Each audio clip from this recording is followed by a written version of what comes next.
Pán vám žehnaj, bratia a sestry. Chcela by som vám povedať svoje svedectvo, ktoré mám už dlho v srdci a ktoré som už dlho chcela povedať na Pánovú slávu, ale čakala som, pokiaľ bude uzdravené moje srdce, aby som mohla povedať toto svedectvo na jeho slávu, pretože on si to zaslúži, haleluja. Pretože on je mocný a on ma vyslobodil zo všetkého, haleluja.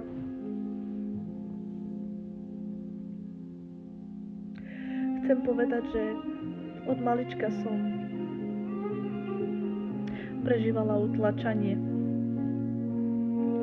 Od malička ma niekto utlačala. Vždy mi niekto hovoril, že som niečo menej.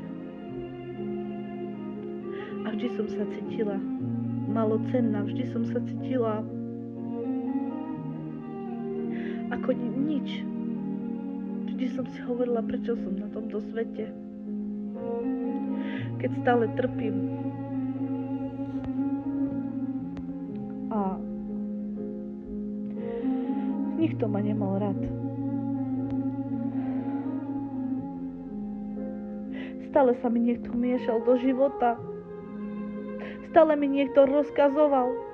Stále mnou chcel niekto manipulovať. Stále zo mňa urobili, že som nič, že som hlúpa, že neviem riadiť svoj život.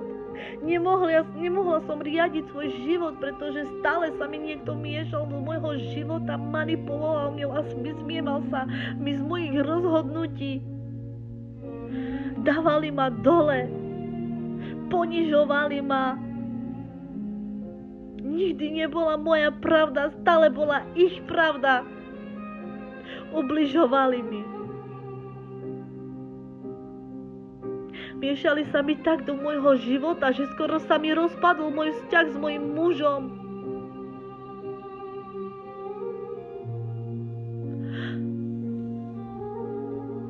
Vždy, keď som niečo chcela urobiť, tak to bolo pre nich smiešné.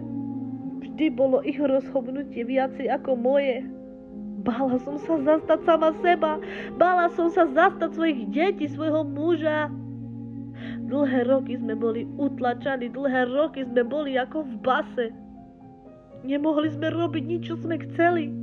Nemohli sme žiť slobodne. Až prišiel deň, že som už mala všetkého dosť. Mala som už všetkého dosť a klakla som na kolena a volala jeho meno. Volala som Ježiš.